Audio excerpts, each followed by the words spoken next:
таны хүүхдийг халамжлана.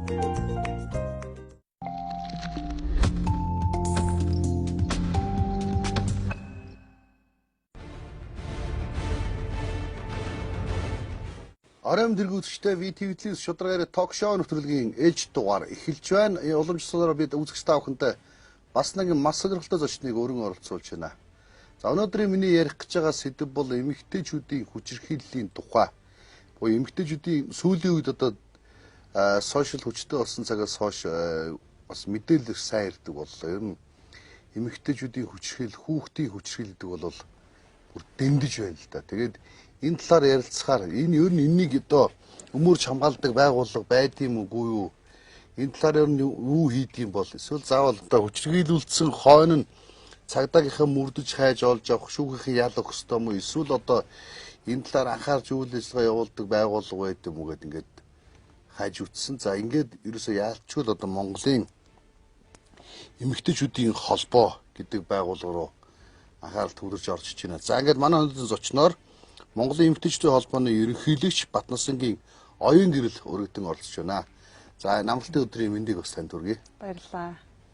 За тэгэхээр нэвтрүүлгийн цаг хэдийн урт юм шиг хэрнээ сэдэв маань маш одоо хүн сэдэв учраас цаг багадах болов гэсэн үгс би танаас асуултуудаа шууд орё явчих. Нэвтрүүлэг 3 сэдэв явж байгаа. За энэ нэгдүгürt бол сая нэвтрүүлгийн ихэнд хэлснээр бол эмэгтэйчүүдийн хүчирхийл бүр гаарла арай дэндүү боллоо гэх. За манай монголчуудыг харахаар ихэнх нь одоо дүүрэн эмэгтэйчүүдийн баг хичнээн хөвч юм. Бараг ми бол 50-аас илүү байх гэж бодож байна. Өргөдөл бас эмэгтэйчүүд боллоо. Дээрээс нь эмэгтэйчүүдийн хүчирхийллийг бүр янз янзын хэлбэрээр хийдэг боллоо. За хуучин бол эмэгтэйчүүдийн хүчирлэхээр нөхөр нөхнөрөө зодчдаг ч юм уу те. Нэг дунд сургуульд болвол нэг очиж өсгөн зулгаач ч юм уу гэж ярьдаг байсан бол одоо бол ингээд сошиалар жишээлбэл одоо юу гэдгийг ямар ч байдлаар дормжиж болж байна. Эрэгтэй хүнийг бол зүгээр авилгачин идэх ч юм уу уугаачин тий. Цөөхөн хэлбэр шүү дээ. Уулгаачнаа. Тэгэхээр за эмэгтэйчүүдийг бол тэгээд 9 зүйл бүрээр тарган дуранхаа хөхтөө бөхстөө бөхсгүү тий. Одоо янхан яасан бие үнэлэгч яасан ерөөсөө тэгэл хэлэхгүйгээр хэлэл ингэ явчихдаг. Энэ хүчрэл бүр газар дээрээс нь аваад зоддог боллоо, нүддэг боллоо, алдаг боллоо, хүчрхийлдэг боллоо тий. За дээрээс нь нэмээд ямар нэгэн байдлаар одоо энэ ажлын байрны бэлгийн дарамт фонд гэдэг бол туйлдаа хүрлээг шаардж байна. Тэгэд энэ талаар танай эмэгтэйчүүдийн холбоо анхаарч үзэж байгаа юу? Энэ талаар ер нь ямар юм хийж байгаа вэ гэдгээс асуулт эхэлж гэж байна. За баярлалаа. Тэгээ яг Монголын эмэгтэйчүүдийн холбоо миний хувьд би одоо ажиллаа нэг 7 орчим сар болж байна. Тэгээ 7 сарын хугацаанд манай Монголын эмэгтэйчүүдийн холбоо энэ жил 95 жилийн болж байгаа. 21 аймаг 330 сум гэх бүхэл сумын салбар зөвлөлтөө. Тэгээд сая өнгөрсөн хугацаанд бол нийтдээ нэг 17 аймагт орон нутагт ажилласан байна. Нийт тоогоор бол нэг 25 орчим удаагийн орон нутгийн томилт хийсэн байдаг. Тэгээ ер нь бол яг ажиллаа авсан өдрөөсөө эхлээд ажиллаа бид хүчирхийлэл гэдэг яг энэ сэдв рүү чиглүүлж бүх ил одоо үйл ажиллагаагаа зохион байгуулж явж байна л да. Хамгийн анх бид нэг 13 настай талигач өхний асуудал шүүх хурал нь болохгүй жил 3 сар болоод жил дамнаад те ерөөсөө ингэ шүүх хурал нь болохгүй явжсэн. Тэн дээр манай эмэгтэйчтэй холбоос чагсаал цуглаан зохион байгуулж цахим жагсаал хүртэл хийсэн шүү дээ. Facebook дээр байж байгаа. Тэгээд тэр хүүхдийн одоо шүүх хурал нь болж бас холбогдох хүмүүс нь хуулийн дагуу эдлэх ёстой ялаа эдлээд аваад ингээд явж байгаа. 3 сарын 7-нд бид нэр хүчирхийллийн эсрэг хүмүүрийн оролцоогч үндэсний чуулган зохион байгуулсан. 980 орчим эмэгтэй нэг доор одоо энэ хүчирхийллийн асуудлыг хөндөж ярьж бас гарц шийдэл хайж ингээд энэ чуулганыг зохион байгуулсан байгаа. Орон нутгаас нэг 560 орчим эмэгтэйчүүд ирсэн. Тэгэхээр ер нь бол яг энэ хүчирхийлэлтэй холбоотой асуудал ярих юм бол ингээд маш олон талаас нь ярих шаардлага байгаа юм.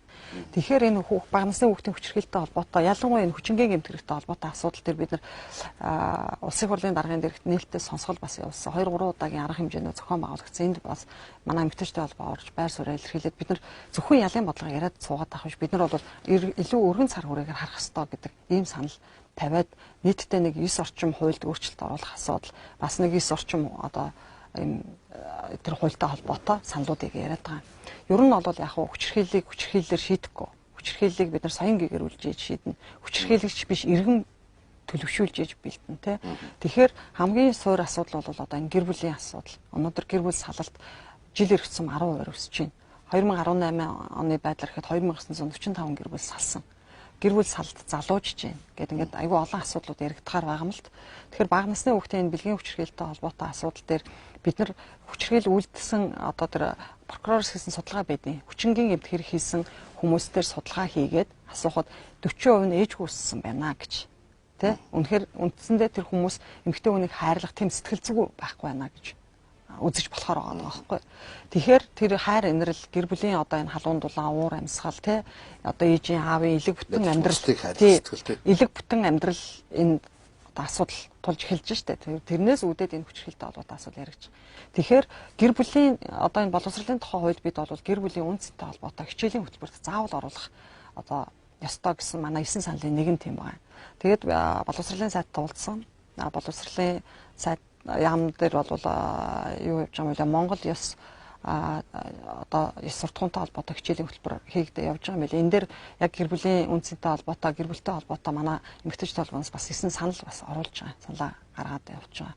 Тэгэхээр эрх намрын хичээлийн хөтөлбөрөөс эхлээд энд ямар ч байсан ёс жудаг, тэ ёс суртахуун, Монгол ёс, Монгол дархлаа, тэгээд гэр бүлтэй холбоотой юм хичээл аль биесээр одоо сургалтын хөтөлбөрт орж эхлэх нэ гэж ойлгож болно. За энэ бол хамгийн суур асуудал гэж харж байгаа. Хоёр дахь одоо манай гаргасан санал юу вэ гэхээр сая би хэлсэн нөгөө 85% нойр дотносоо байна гэдэг. 1586 хүүхд хүчингийн эмт хэрэгт өртсөн байхад тэрний 250 хэрэг шийдэгдсэн. Бусад 80 хэрэг хайцсан. 80% нь хайцсан бэ. Бараг тэ. Гэр инхээр нөгөө бага насны энэ хүүхдүүд хүчирхийлэлд өртөх хүчингийн эмт хэрэгт ингээд хүчиндүүлсэн энэ зүйл асуудал яригдахаар ял завших асуудал гарч ирж байгаа. Яагаад тэгэхээр маш ойрхоноос нь хүмүүс ийм хэрэг үлдэж байгаа учраас тэр насанд хүрээгүй хүүхдийг шүүхэд ч гэдэг юм уу хуулийн байгууллагт насанд хүрсэн хүн төлөөлж ордог. Ээж нь ч юм уу, эмээ ч юм уу, өвөө нь ч юм уу, тэ аав нь ч юм уу, ах нь ч юм уу. Тэгээд төлөөлж орохороо магадгүй нөө таньдаг хүн учраас заримдаа анхны мэдүүлгээс нь буцаадаг. Ямар нэгэн байдлаар дарамт шахалт үзүүлдэг. Тэр хүүхдийн өмнөөс орж шийдвэр гаргадаг. Тэгэхээр энд ял завшаад байна гэдэг асуудал яригдчихэж байгаа. Тэгэхээр энэ ял завшуулахгүй байх асуудлыг одоо энэ хуулийн юунда хийж өгөөч ээ, суулгаж өгөөч ээ. Магадгүй одоо юу гэдгийг тэр бага насны охиныг хүчинсэн нь шууд анхны мэдүүлгээрээ нотлогдох юм бол тэрийг шууд шүүх рүү шилжүүлдэг хэн нэг нь төлөөлж тэр хүүхдийн өмнөөс өмгөөлж хамгаалж гэдэг юм уу. Ингээд бүр тэр хүүхэд хүчрхийлж байгаа нь эмэгтэйчүүдийг бас хүчрхийлж байгаа нь мэдгдсэн ус учраас одоо дүүрч. Сая би хөдөө орон нутгаар ажиллаад ирлээ л дээ, ажиллаж байгаад ирлээ. Огт мэддэгдэггүй. За тэр зэсмэ тэр оюутны сурагчийн нөгөө дунд сургуулийн сурагчдын доктор байр нийнхэнтэй тэр дээд ангийн ах нар эсвэл одоо тэр хавийн одоо галч манаач юу ч үдий те. Энэ бол ерөөс шийдэгддэг юм. Цагдаараа олчдгүй. Ерөөсөө мэддэгдэгчгүй ингээд 10 дугаар ингээд төгслөө ичид зовол дарамтны шантажинд явсаар хагаад тэгэл дуустдаг гэж. Тэгэхээр түрүүн та соён гэрэл гэдэг үг хэллээ л дээ. Сая Япон би Солонгост ажиллаж байгаад ирсэн. Солонгост нэлээд удаан байсан. Японд бас байсан. Энд бол энэ хүчрхийлэл, гэр бүлийн хүчрхийлэл гэхээр 80% нь эмэгтэйчүүд хүүхдүүд хүчрхийлүүлээд байгаа. Айх нэг 12% нь ирчүүлэл хүчрхийлүүлэх байна. Тэгэхээр Япон Солонгост бол жишг нь яадаг вэ гэхээр ерөөсөө дунд сургуулаас нь эхлүүлээд сэтгэл зүйн одоо судалгаа тест төвшингүүд нь хүүхдтэйгээ цуг явж байдаг Японд бол. Тэгээ 18 хүрээд гараад ирэнгүүт энэ нөхөр хүн хүчинтэх боломжтой шүү гэдэг ийм одоо энэ хүч магадлалтай хүн шүү гэдэг нь гараад ирдэг. Тийм учраас эдгээр нөгөө хэн хүч манад бол одоо хэн байгаа нь бүү мэд хүүхд байна гадаа гараад ямар нийгэм рүү орж байгаа юм бүү мэд охин мон ямар нийгэм рүү орж байгаа нь бүү мэд байгаа шүү дээ. Тийм ч учраас одоо сошиал хөгжсөн үед магадлал өртөх магадлал одоо хүчрхийлэл өртөх магадлал маш өндөр бүр хэдэн хувиар нэмэгдсэн байна. Өрчин сэргийлэх арга хэмжээний талаар та бүхэн ямар бодолтой байна? Тэгээ ер нь яг манай Монголын эмэгтэйчүүдтэй холбоо бид нар илүү хоёр зүйл рүү нэлээд одоо үйл ажиллагаагаа чиглүүлж ажиллана гэсэн юм ажиллаад явж байгаа. Нэгдүгээрх нь бол ерөөс соён гэрүүлэх ажил. Бид нар бол энэ зөвхөн эмэгтэйчүүд гэдэг ах биш. Ерөөсөө нийгэм рүү нийгмийг соён гэрүүлэх, ард иргэдээ соён гэрүүлэх, тэ эрэгтэйчүүд, эмэгтэйчүүд, хүүхдүүд, залуучууд, өсвөр үе бүх төвшөнд л энэ соён гэрлийн ажлыг зохион байгуулах шаардлагатай гэж үзэж байгаа. Сая би 17 аймгаар хүчирхийлэлээс хүн бүрийн оролцоо гэдээ бас өөрөө лекц уншсан. Одоо ингээд манай аймгийн эмэгтэйчүүдийн зөвлөлийг төвшөлтөд өсвөр үеийн клубуд байгуулагдж байгаа. Бид нар ер нь залуу эргүү илүү ажиллах хэрэгтэй. хинтээ суухаа мэдэхгүй, ямар мэрэгжил эзэмшихээ мэдэхгүй, ямар охинтой үерхээ мэдэхгүй байгаа тийм залуу үед бид нэр сайн үр тарьж, сайн мэдээлэл түгэж, сайн зөв зүйл яриад амьдралаа сонгоход нь зөв боломжтонд нь те бид нар нөлөөлж, сайнаар нөлөөлж чадах юм бол энэ ирээдүйн одоо нийгмийн эзэд, ирээдүйн ээж аавууд зөв хүмүүс гарч ирэх учиртай. Тэр утгаараа ер нь бол яг энэ гэр бүлийн үнцэнтэй холбоотой гэр бүлийн одоо энэ хичээлийг заавал сургалтын хөтөлбөрт оруулна гэдэг энэ бол сургуулийн өмнөх боловсролоос эхлэх хэрэгтэй байгаа. Цэцэрлэгээс нь эхэлж хүн байх тухай тий. Тэгээд насных нь онцлог тааруулсан хөтөлбөр байх. Мэдээж бага наснд бол одоо мэдлэг хүндлэх яснаас ахуулаад ах захтаа хүндлэх дээдлэх тий. Тэгээд томроод ирэхээр одоо эцэг их эрэгтэй эмэгтэй хүүсийн тухай эцэг их байхын тухай, үүрэг хариуцлагын тухай тий. Одоо яг үндэ залуучууд юу ч мэдэхгүйгээр шууд баг охинтой үргэж үзээгүй шахуу байж иж гэр бүл болчихж байгаа юм тий. Сэтгэлийн хөдлөлөөр хандаж сууж байгаа. Үүрэг хариуцлагын тухай ерөөсөй ойлгохгүй байгаа байхгүй. Тэгэхээр энийг сургалтын системд бид хийж өгөх хэрэгтэй гэж ойлгож байгаа. Тэгэхээр энэ маань ингээд ямар ч байсан манахаас бол тэр хөтөлбөрт оруулах, заавал оруулах гэсэн санал гэдэг ингээд ямд өгсөн байгаа. Энэ маань бас орох байх гэж бодож байгаа. Ер нь бол өнөөдөр яг нь бага насны хүүхдийн хүчирхээлтэй холбоотой, нэмэгдүүлжтийн хүчирхээлтэй холбоотой ингээд энэ асуудал ялангуяа хүүхдтэй холбоотой асуудал яригдахаар өнөөдөр эцэг эхтэй холбоотой асуудал ярихаас өөр арга байхгүй. Бид хүүхдтэй магадгүй хүчирхээлүүлчээ ч юм уу хүүхдтэй ямар нэгэн байдлаар эрсдэлд оруулчаад хин нэгний буруу мэтэр одоо яриад яваад байгаа юм. Яг үнэ тий. Хүүхэд нь хүчирхийлвэл төрийн буруу мянган хинийгч буруудгаад тэр хүүхдийн сэтгэл санааг засч чадахгүй шүү дээ бид нар тий. Яг үүндээ хүүхдэд хамгаалах хэрэгтэй, хаана юу хийж явааг мэддэг байх хэрэгтэй тий. Хүүхдтэй цагаа зарцуулдаг баймаар байна гэд эцэг эхийн үүрэг хариуцлагын хамгийн чухал байгаа байхгүй юу? Хамгийн их хайрлагдаж, хамгийн их одоо аюулгүй байх нөгөө гэр бүлийн орчиндөө хамгийн аюултай болоод эхэлж байна. Тэ гэр бүлийн орчиндөө хүчирхийлүүлээд байна. Гэр бүлийн орчинд ойр дотноосоо хүчндүүлээд байна. Тэгэхээр энэ эцэг эхийн үүрэг хариуцлагын асуудлыг бид бол зайлшгүй ярих хэрэгтэй. Өнөөдөр таны миний хэний ч юм хүүхд хүмүүжлэгүй өслөө ч гэдэг юм уу хүчирхийлэгч болоод өслөө гэхэд хэн буруутай? Эцэг эх л буруутай. Таны хүүхдийг таал хүмүүжүүлэхөөс биш хүндлэнгийн хүн орж ирэх хүмүүжүүлэхгүй нь ойлгомжтой. Тийм болохоор нөгөө гэр бүлийн энэ асуудал гэдэг бол ерөөсөө энэ нийгмийн хамгийн цовир асуудал. Энэ гэр бүлийн асуудлыг бид нар төрийн бодлогоор зохицуулалт хийж энэ лөө төр нь өөрөө анхаарахгүй бол яг үүндээ байшин гаруулын ч одоо хундаам штэ. Хундаа маань цуурцсан байхгүй. Одоо энэ цууралтыг бид яаж зогсоох вэ? Мэдээж нураана гэж бол байхгүй. Яаж зогсоох вэ? Яаж одоо тэнд нь хамгаалах вэ? Илүү нэмж яаж цууруулахгүй байх вэ гэдэг асуудал руу ормоор байгаа байхгүй.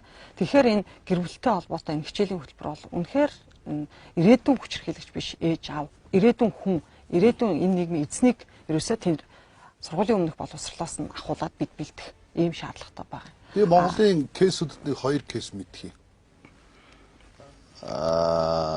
Донд сургуулийн багш архинд маш их автчихсан. Өөрөө эмэгтэй багш. Чөлөө олдвол архи удаг, чөлөө олдвол согтуурдаг. Чөлөө олдвол нөхөртөө ажилласаа ирсэн нөхөртөөгөө хэрүүл зотоо хийж идэг. Гэхдээ тэр хүн дунд сургуулийн 7 дугаар ангийн багш. Бидний одоо хүүхдүүдийг хүмүүжүүлж ш нөгөө нэг орчин. Ямар байдлаар вэ? Нөгөө кейс нь болохоор өөрийгөө соён гэрүүлж гэж нэрлэжсэн. Бодит амьдрал дээр хүмүүжил, соёл, боловсролын тухай хандлагын тухай, зөв эерэг байх тухай мундаг гоё ярьдаг. Бодит ус байдал дээр болохдоо зэрэг хоёр гараа карманда хийчихсэн байнгын хараал усгаж байдаг тий. Хараал усгаад ерөөсө 3 үгний нэг хараалгүйгээр хийж чаддгүй гэсэн өөрийнх нь одоо амьдралын одоо зүгээр юм кейсийг харахад үртэл аав нь хүүхдээ дарамтлаж байгаа нэг хүүхд 8 орлоод өгсөн ч гэдэг юм уу гэдэг юм янз янзын юм кейсүүд бас нэг кейс болохдоо зэрэг хөдөө дунд гов одоо аймагт тий эхнэр нөхөр хоёр ингээд хоёулаа салаад ирчихсэн. Эхнэр нь дундгой аймагт амьдарч ин би саяхан харж идэрлээ. Гэхдээ өөрийнхөө хүүхдийг аавд нь ууралсан ураа буй аавс засаад хүүхдэд байнга зоддаг юм гэдэг тэнд бас багш юм. Ийм кейсүүд байгаа. Тийм тэгэхээр эндээс нөгөө та бүхэн яриад байгаа нөгөө хүмүүжлийн доголдол нөгөө бага нас өсрөн хүүхдийн доголдол бид нэр өөрсдөө энэ нийгмээ ирээдүгөө ёс суртахуунаа хиний гар дээр тавиад байна гэдэг харагдаж байна. Тийм сая би гэр бүлийн тухай ярьлаа шүү дээ. Хүүхэд хамгийн аюулгүй орчин бол гэр бүл. Дараагийн орчин бол сургалтын орчин. Сургууль юм уу цэцэрлэг тий.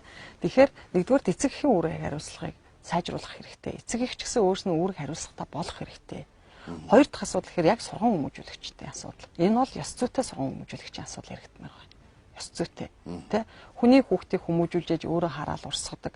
Одоо цэцэрлэгийн багшуудын бичлэг хүртэл ингээд тавигдсан шүү дээ. Хүүхдэд зоддог, тэ? Өөрөө суурнаасаа хүмүүжлдэж бусдыг хүмүүжүүлэх идеалтай байх хэрэгтэй. Гэтэл суурь нь огт хүмүүжлгүй мөртлөг гаднах кейс нь хүмүүжүүлнэ гэдэг. Тийм. Тэгэхээр тэр сургууль хүмүүжүүлэгчдийн ёс суртахуунтай холбоотой асуудал. Нэг зайлшгүй ярих хэрэгтэй. Энийг одоо яг социализмын үед ч гэдэг юм уу да багш нар гэдэг бол нийгмийн хамгийн мундаг сэхэтэн, хамгийн одоо мундаг давхарга тий багш хүлийг хүн болгон хүндэлдэг байсан бол өнөөдөр яг үнэндээ багшийн цалин хэд байна тий тэр хүний ажиллах орчин нөхцөл юм байна. Тэр сургалтын бас асуудал гэдэг ингээд олон юм байгаа. Ер нь бол ярих юм бол тэгэхээр ямар ч үс ихний ээлжинд ингээд хөтөлбөртөө Монгол ёс заншлын тухай Монгол ёс суртахууны тухай хичээлийн хөтөлбөртэй болно гэдэг энэ бол маш том ажиллаа. Энэ бол одоо үнэхээр бас цаашдаа энэ Монгол улс энэ үндэстэн хаашаа явж байгаа вэ гэдгийг энэ чиглүүлэх айгүй чухал одоо зүйлээ гэж бид ойлгож байгаа. Та архины тухай ингээд ярьлаа. Тэ би сая 2 хоногийн өмнө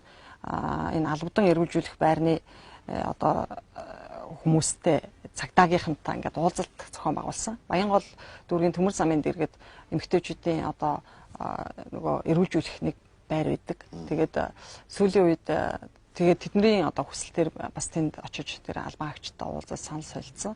Тэгээд тэдний ярьж байгаагаар бол ерөнхийдөө статистик тоонуудыг харж байхад 2018 онд гэх чинь нийтдээ нэг 4000 гаруй эмэгтэй эргүүлжүүлэгдсэн байна гэсэн статистик байна. Нэг жилийн хугацаанд. Гэтэл 2019 оны эхний 5 сарын байдлаар одоо 2560 эмэгтэй эргүүлжүүлэгдэжээ гэж хагас жил болоогүй байхад нэмэгдсэн байна шүү дээ тий. Тэгэхээр энэ эмэгтэйчүүдийн архитж байгаа байдал, архитан согтурж байгаа байдал бол бүр хуучин эргүүлжүүлэх байранд өдөрт нэг 5 ч юм уу эмэгтэй 5 6 эмэгтэй эргүүлжүүлэгддэг байсан бол одоо 30 40 болцсон. Үндсэндээ тэр тоо ахаад бараг худлаа ирсэн үнд 10 дахин нэмэгдсэн шахуу болчихж байгаа хгүй 5 6 дахин нэмэгдсэн гэж ярьж илээ. Тэгэхээр энэ эмэгтэйчүүд яагаад архинд ороод байгаа юм бэ гэдэг асуудал аягүй чухал байхгүй. Тэгээд архинд архитах шалтгаан. Тэгээд архи ууж байгаа нас нь аягүй залууждсан. Одоо 45-аас доош насныхан байна гэж байгаа. Бүр сурагч 16 эмэгтэй сурагч эргүүлжүүлэгдээд гарсан. Оюутнууд эргүүлжүүлэгдээд гарсан. 25-аас 35 нас хүртэлх энэ насны эмэгтэйчүүд нийт одоо эргүүлжүүлэгдсэн эмэгтэйчүүдийн 50 орчим хувийг эзэлж байгаа. Ахаад 35-аас 45 нас гэхээр ахаад 50%. Тэгэхээр энэ нөгөө эмэгтэйчүүд яагаад архинд ороод байна вэ гэд энэ гол нь зөвхөн архитай ч холбоотой асуудал биш. Яг үүндээ хар тамхи донтох мансуурах бодистой холбоотой. Би 3 сарын ихээр эмэгтэйчтэй орох дээр очиж ажилласан юм бас. Надад ч миний дараагийн асуулт тусгал байна гэж тийм. Эмэгтэйчтэй орох дээр очиж ажилласан. Тэгэхэд хорхийн бас дарга нь хэлжсэн. Сүүлийн үед эмэгтэйчүүд 2 төрлийн гэмт хэрэгт маш их орж ирж байна. Тэр нэг нь бол залингийн хэрэгээр, нөгөөх нь хар тамхины хэрэгээр. Энэ асуудал бол одоо аюул болж байна гэдэг ийм асуудал ярьж ирсэн. Тэгэхээр энэ ерөөсөө мансууруулах, донтуулах бодисын асуудал, дээр нь энэ архины асуудал. Яг үндэ архитаа одоо бид нар архиусан хүмүүсээ мэдээж авах уу одоо тэрийг нөгөө хорлогын тайлах, эрүүлжүүлэх те одоо албадан эмчилгээ хийх барих гэдэг мэдээж хийгдэх ёстойнууд хийгдээ явах. Яагаад гэхдээ энэ нэмэгдээд байгаа юм бэ? Яагаад энийг нэмүүлэхгүй байх вэ гэдэг дээр л бид нар ажилламаар байгаа байхгүй юу? Өнөөдөр яг 40 50 эмэгтэй ууж байна. Маргааш 400 500 болно. Тийм биз дээ. Тэгэхээр энэ тоог нэмэхгүй байх дээр илүү бодлого гаргаж ажилламаар байгаа юм.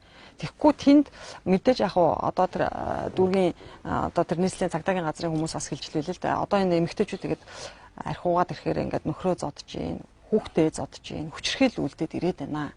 Тэгэхээр эдний асуудлыг одоо энэ хуулиар шийдэх хэрэгтэй. Хуулийн одоо бодлогын зохицуултыг чангатмаар байна гэдэг ийм санал ярьж ирсэн. Бид бол мэдээж яг ирж бай, эмч бай, том жижиг хинч бай, хүчрхийл үлдэж мэдээж болохгүй хинч байсан. Гэхдээ яагаад тэр нэмэгдээд байгаа шалтгааныг нэгдүгээр бид нар судлах хэрэгтэй.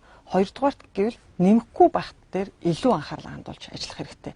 Одоо эрүүлжүүлэх байрыг нэмж барихаасаа илүүтэй эрүүлжүүлэгдэж байгаа хүнийхээ тоог л цөөлөх тал руу ормоор байгаа байхгүй. Тэгэхээр энэ архины хэрэглээтэй холбоотой асуудал ярьдаг. Дэлхийн эрүүл мэндийн байгууллагаас гарсан судалгаагаар нэг хүнд оногдох одоо архины хэрэглээ 8-9 литр гэж үздэг юм байна л да. Тэгэхэд манай Монгол улсад 18.7 литр болцсон. Нэг хүнд норм. Үндсэндээ энэ өөрөө 8-9 литр байхаараа аюултай хэмжээнд хүрсэн гэдэг тийм. Тэгээд Нүбээс хийсэн 195 орнд Нүбийн хийсэн судалгаагаар Монгол улс 195 орноос 8 дугаар байранд жагссан архины хэрэглээгээрээ. Юу бүр аюул цаашаа. Тий. Тэгэхээр юм аюул цаашаа байгаа байхгүй. Өнөөдөр ингээд эмэгтэйчүүд нь ороод хүүхдүүд нь одоо ороод эрүүлжүүлэгдээд эхэллээ. Охтууд нь тий. Тэгэхээр бид энэ дээр анхаарал хандуулж энэ архитай манай нөгөө 9 санал гээд байгаа саналын нэг санал нь бас энэ байгаа. Архитай холбоотой асуудал. Ялангуяа энэ архины тусгай зөвшөөрөл, энэ баар цэнгэний газрууд орон сууцсандаа амьдарч явах тэр чинь өөрөө нийтийн одоо хүн амьдарч байгаа газар архи зархыг хоригддаг мөртлөө манайх орон сууцны гадаар архиа зардаг. Архины одоо үйл ажиллагаа явуулдаг баар цэнгэний газруудтай, папта тий. Гэтэл тэрийгээ бид нар цөөлөх тухай ярмаар байтал Монгол улс чинь 35 архины үйлдвэр байдаг. Жилдээ 24 сая литр жилүү тонн архи үйлдвэрлэдэг. Экспортын хэдэн сая литрээр орж иж энэ архи пив гэдэг ч гэдэм үү те. Тэгэхээр энэ архины хяналт, архитай холбоотой зохицуулалт, тэр тусгай зөвшөөрөлтэй холбоотой асуудал, архины үйлдвэрлэлтэй холбоотой асуудал руу бид нар анхаарал хандуулах цаг болсон. Тэ? Эмэгтэйчүүдийн ядуу байгаа, ажилгүй байгаа, орлогогүй байгаа тэ. Одоо нэг айлд нэг ингэж штэ. Яалч эмэгтэй хөрхий нэг хүүхэд гаргаж байна. Тэгээ ажилуулчих. Тэ. Тэ. Хүүхдээ харах.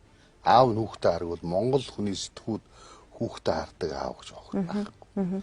За ингээд ээж яалч. Ингээд 2 жил 2 хүүхэд гаргалаа, 3 жил 3 хүүхэд гарвал 4 5 жил орлого болчих.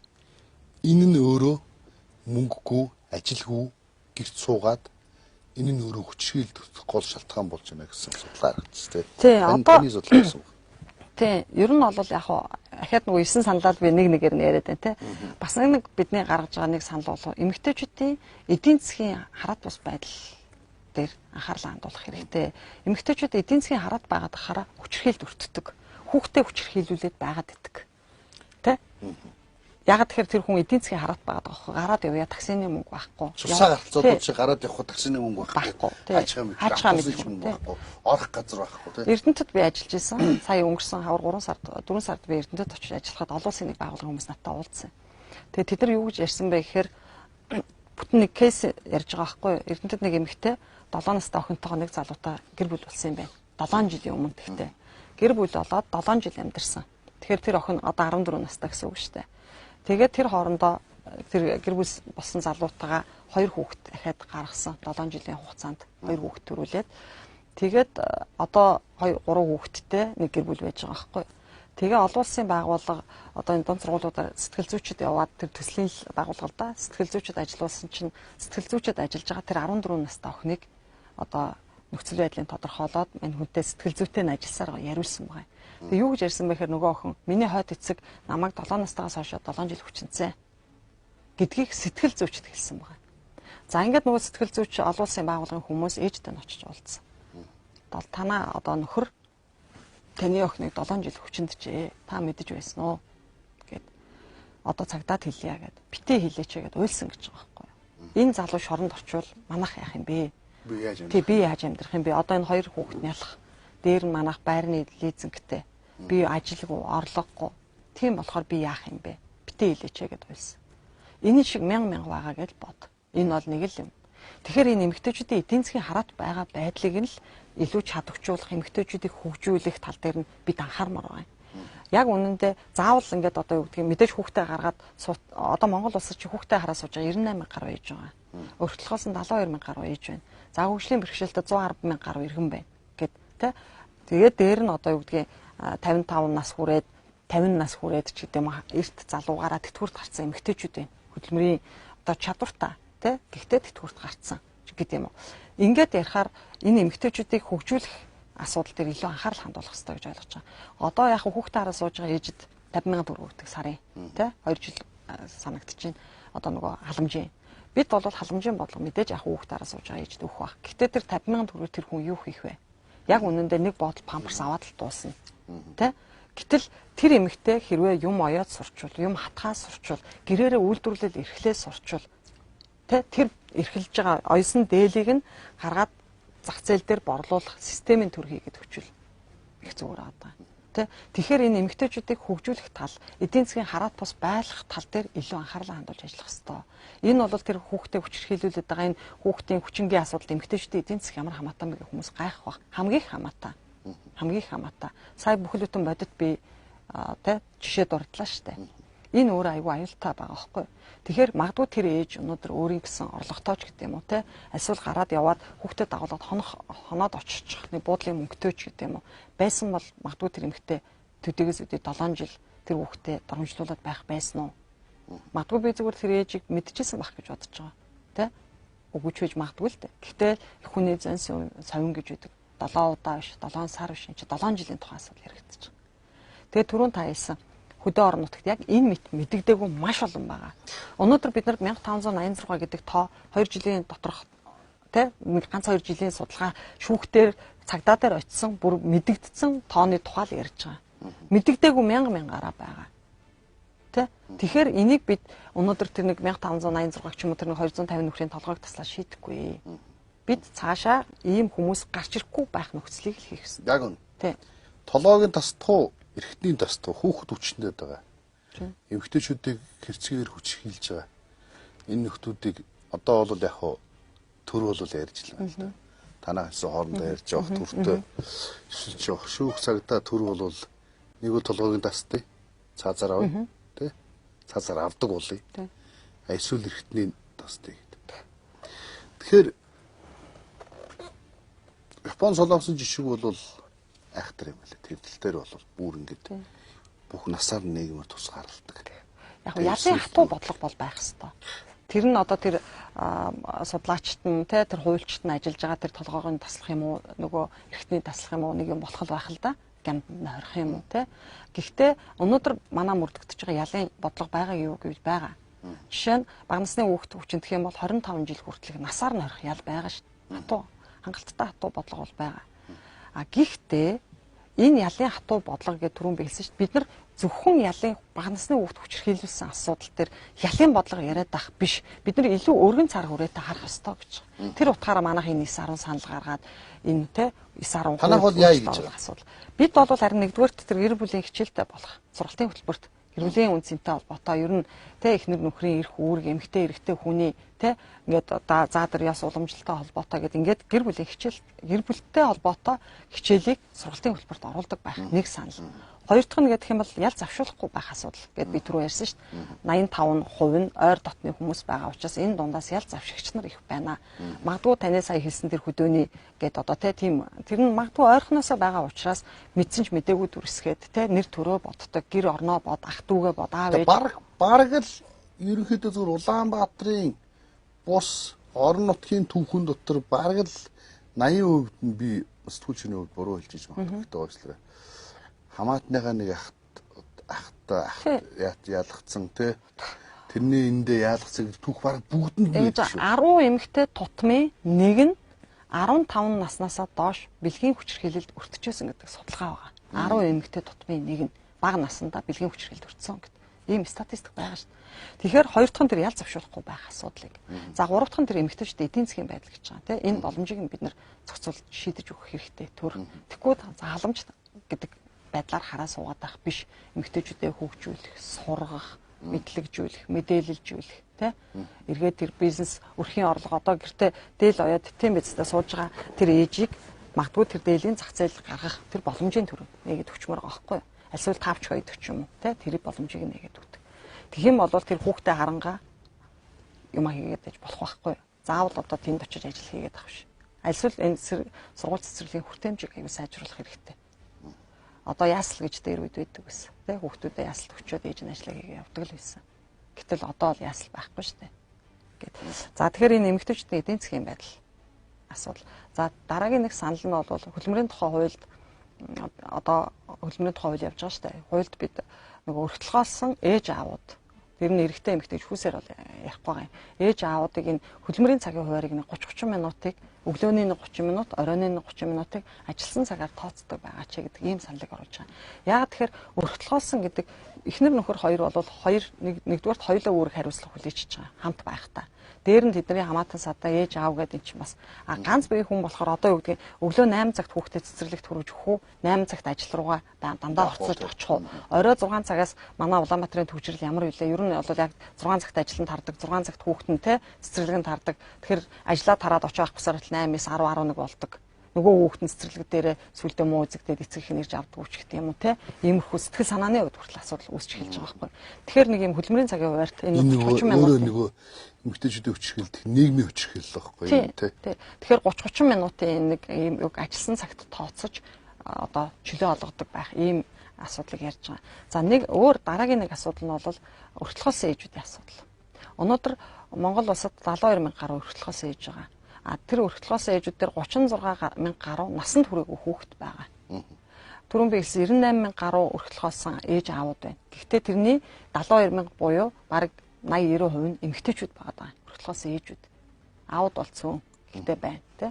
Тэгэхээр энэ 72,000 гаруй ээж тэрний цаана 36,000 гаруй насанд хүрээгүй хүүхэд шүү дээ. Тэр насанд хүрээгүй хүүхэдтэй холбоотой тэтгэмжтэй холбоотой асуудал байдаг.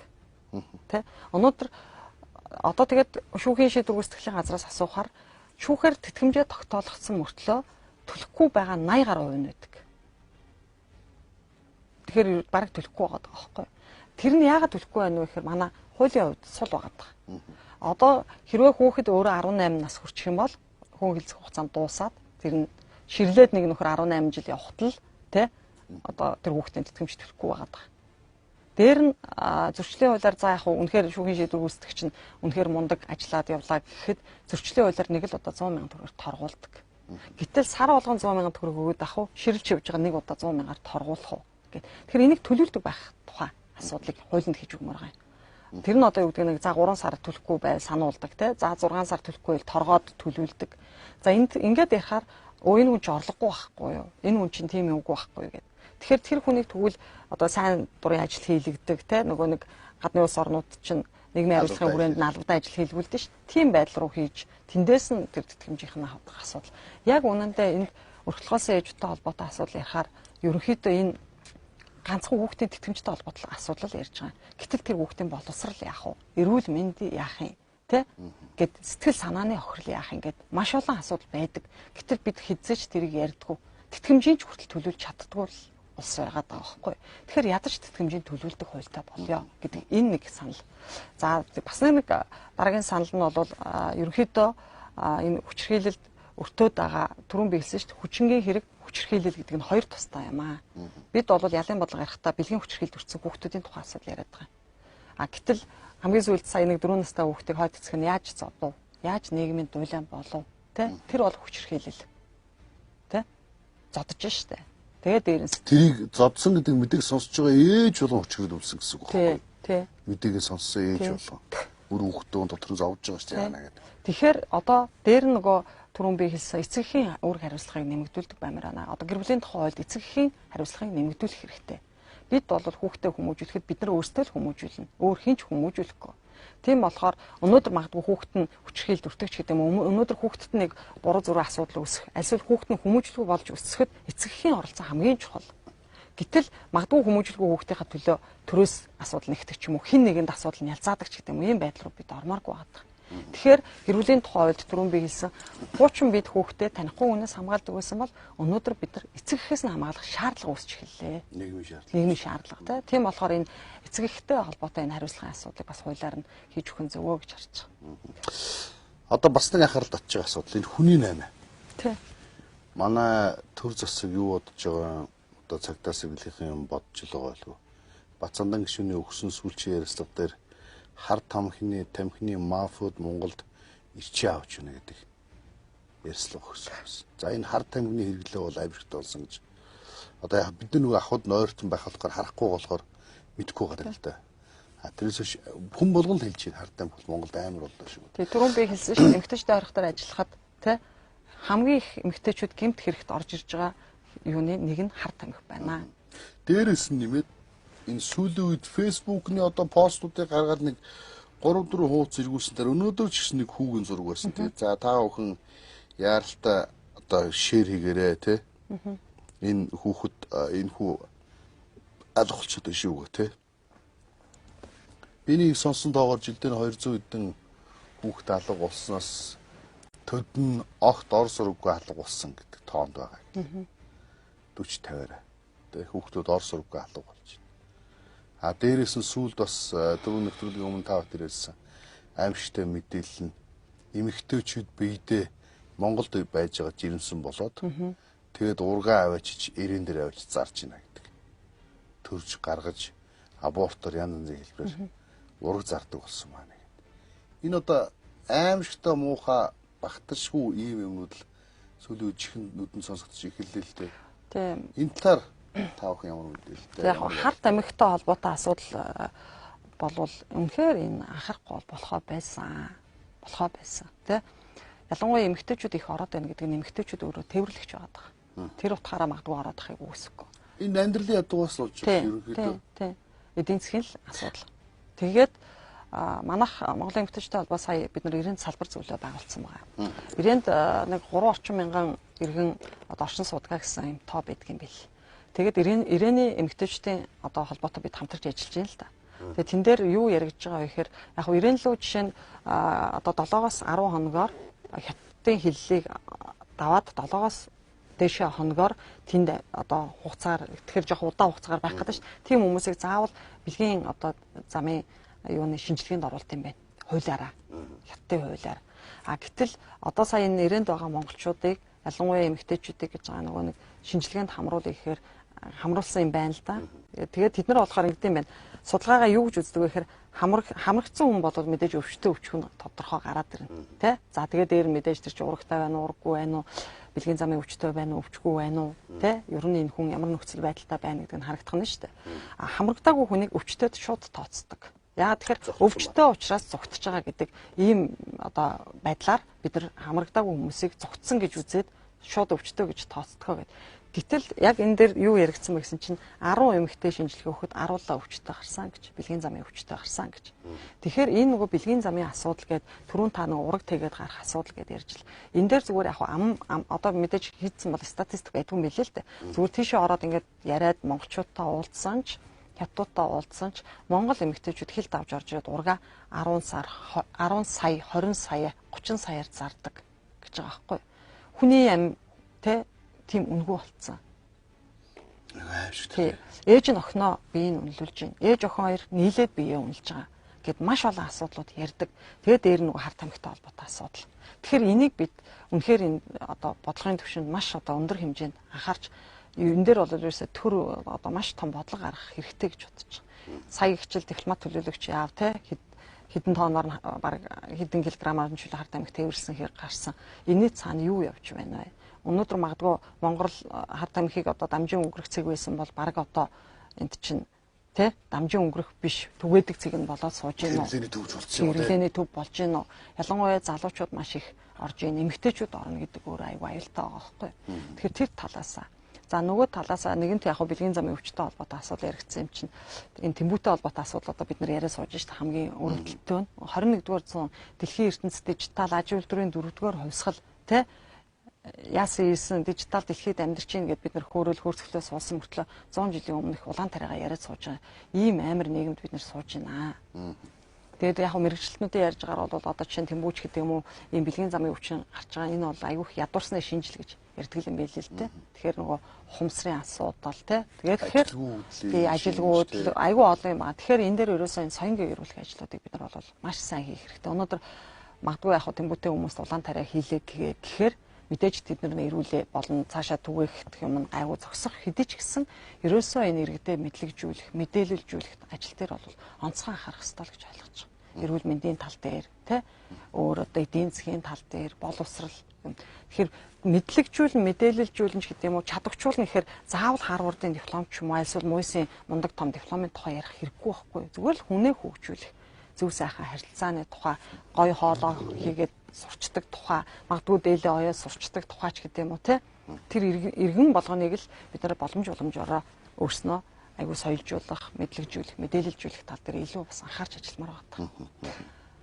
Чадвар л байх хэвэл да. Одоо ерөөдөө энэ нийгэм өөрөө нэг тийм юм сони мууртай нийгэм болчихлоо шүү дээ.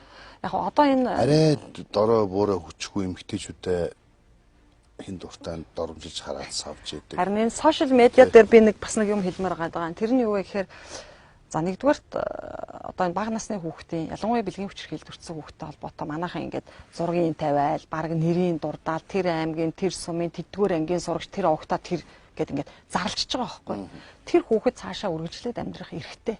Тэр хүүхдийн амьдрах эрхэнд магадгүй бид нар халтаж эхэлж байгаа юм. Бүгдээрээ нийгмээрээ нийлж нийгмийн сүлжээгээр дам хүчрхийлэл үлдэж байна. Энийгээ зогсооё. Өөрөөсөө нийгмээр доромжилсан комент бичсэн болгоно хүчрхийлэл, өөрөө хүчрхийлэгч гэдэг ойлгоо очиж байгаа. Тэгэхээр тэр хүүхдүүдтэй холбоотой мэдээллийг мэдээж яг хөө нийгмийн сүлжээгээр энэ олон асуудал яригадаад энэ төр засгийн анхааралд ороод хөдөлгөх том хүч мөн үү гэвэл мөн.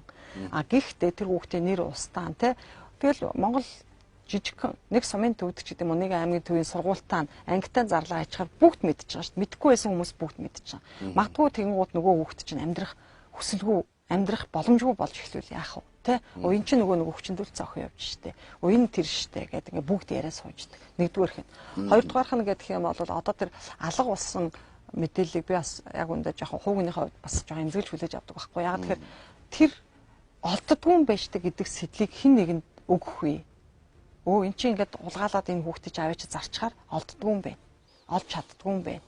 Тэ? Олохгүй юм шүү дээ. Олохгүй юм байна. Би ч гэсэн улгаач гэдэг сэтлийг бид хүнд өгж байгаа. Би энэ дээр бид бас бодох хэрэгтэй гэж бодож байна. Яг үнэ тийм. А 3 дугаарт гэх юм бол түрүүн хэллээ нөө эмэгтэйчүүдтэй холбоотой асуудал гэдэг. Яг үнэндээ одоо эмэгтэйчүүдийг хүүсийн хувьд одоо ялгуурлан гадуурхаж байгаа байдал л да энэ. Одоо хүчхүү дорой гэдэг үднээсээ Facebook дээр эрэгтэй эмэгтэй хоёр хүний зураг тавихаар эрэгтэйг нь бол за ихтлэл гээд нэг авилгалч гэдэг юм уу те нэг тиймэрхүү байдлаар ярьдаг. А эмэгтэй хүнийг бол ерөөс өмсөн зүс хувц хунар өргөн бүдүүн нарийн туранхаа өндөр нам те ерөөс уруулаа яаж бутсан хувцаа яаж өмссөн гэд ингээд бүр доромжилж идэг.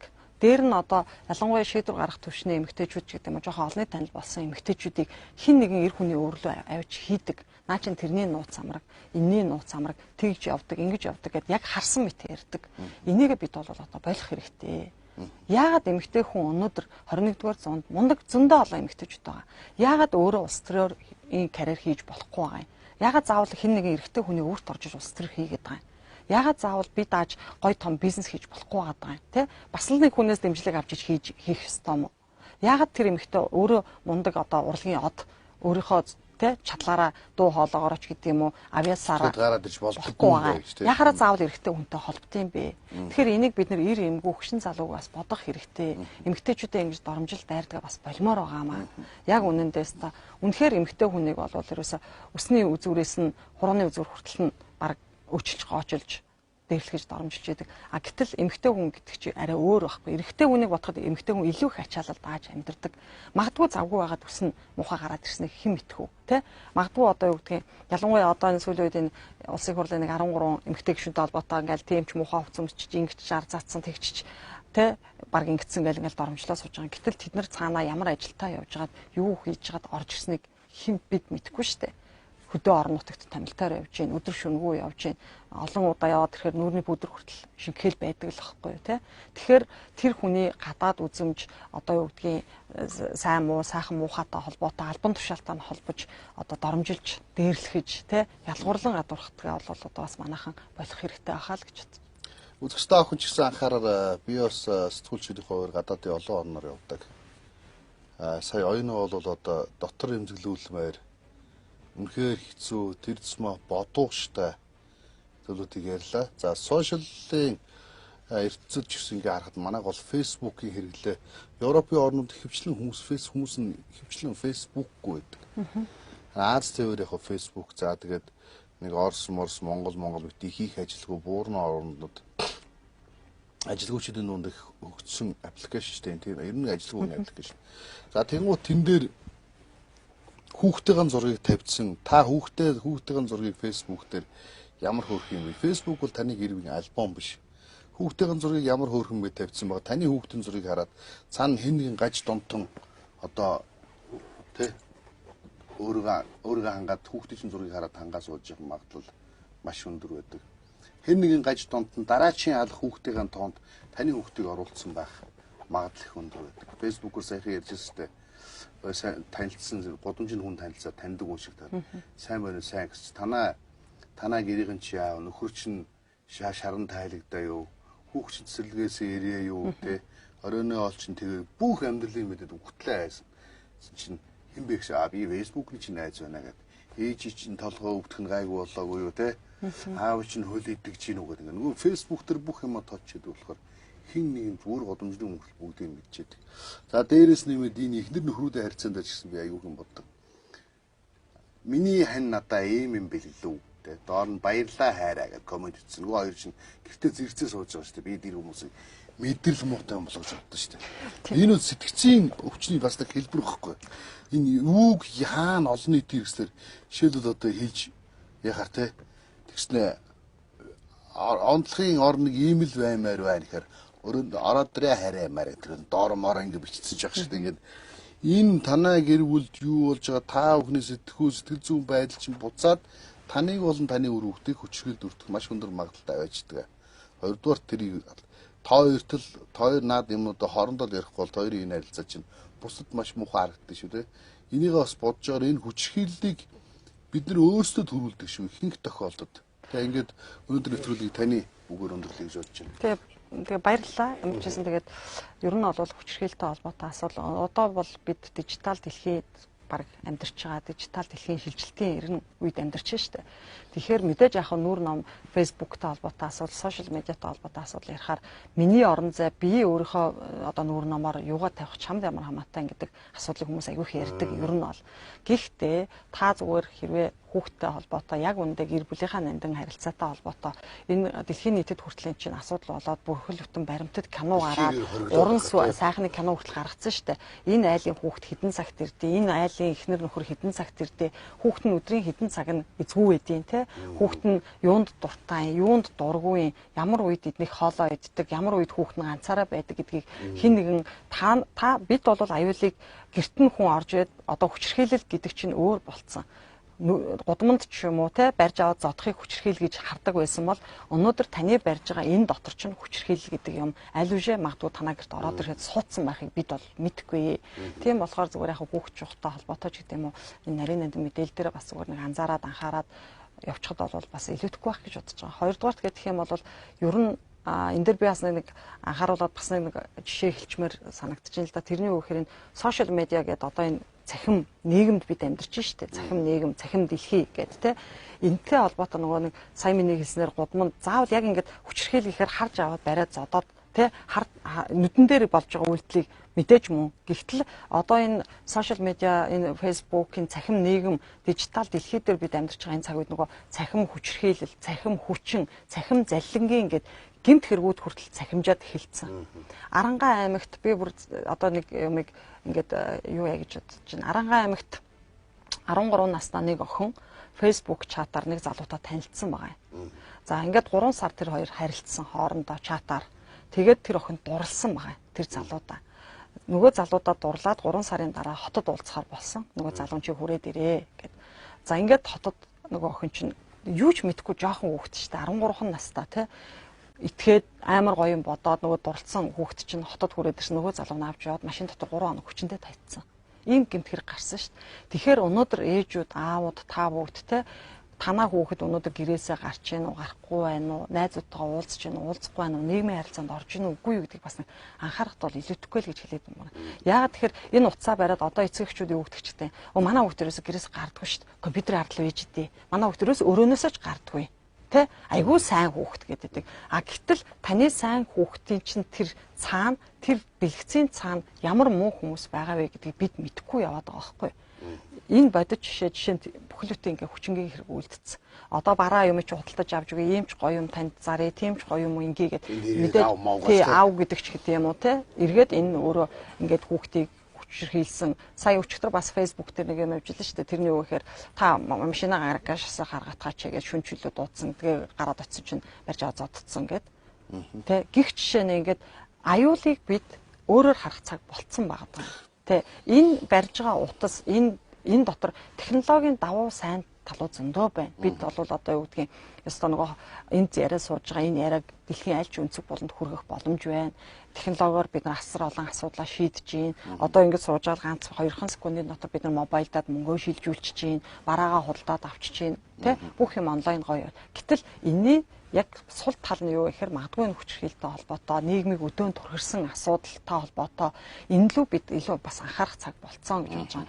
Та мэдж байгаа саяхан бас сарын өмнө чөлөө нөгөө хөвсгөлөөс 3 хүүхд тайцсанд хийгээд иржээгээ фэйсбુક дээр. Жишээ нь энийг бид хуульчлах ёстой гэж харж байгаа байхгүй. Ингэж нийгмийг өдөөн торхорч худал мэдээлэл түгээдэг. Тэ худлаа баахан хүний нэр төр ер нь бол одоо фэйсбુકтай холбоотой асуудал ярихаар энэ Монгол улс чи 3,177,000 иргэнтэйгээд фэйсбુક 2,177 хэрэглэгч байна гэд хүн амын 3/2 нь фэйсбુક хэрэглэгч байна гэж статистик гарч байна. А гэтэл тийм байх боломжгүй.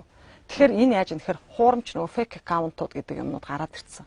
Хуурамч фейк аккаунтууд яадаг вэ гэхээр зоригтой байдаг. Өнөөдөр болдоо гэдэг сэтгүүлч өөрийнхөө зурагтаа, өөрийнхөө нэртэй те өөрийнхөө одоо тэр Facebook аккаунт ч юм уу пэйжээс мэдээлэл түгживэл нэг өөр асуудал. А гэтэл өөр одоо юу гэдэг чигтээ ширээ сандалч гэдэг юм уу цэцгний зураг тавьчаа те хин нэгэн ямар ч хамаагүй тэрийг тгий ингээ гэсэн нэг юм группүүд яаж нэхэр өөрийн гэсэн зоригтой байждаг.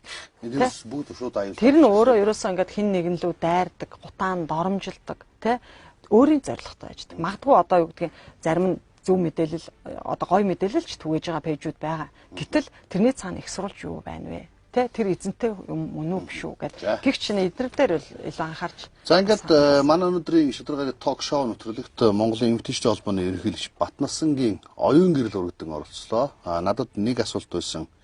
Эмэгтэйчдийн холбоог төрөөс дэмждэг гэсэн асуулт байсан. Төрөөс ямар ч дэмжлэггүй гэдэг юм бол энийг өөрөөр нэрлэх гэсэн үлдчихлээ. Ингээд Батнасангийн оюун гэрэл таны цаашдаа ажил амжилт хүсье. Монголын эмэгтэйчдийн холбооны ажилд өндөр ажил хүсье. Баярлалаа.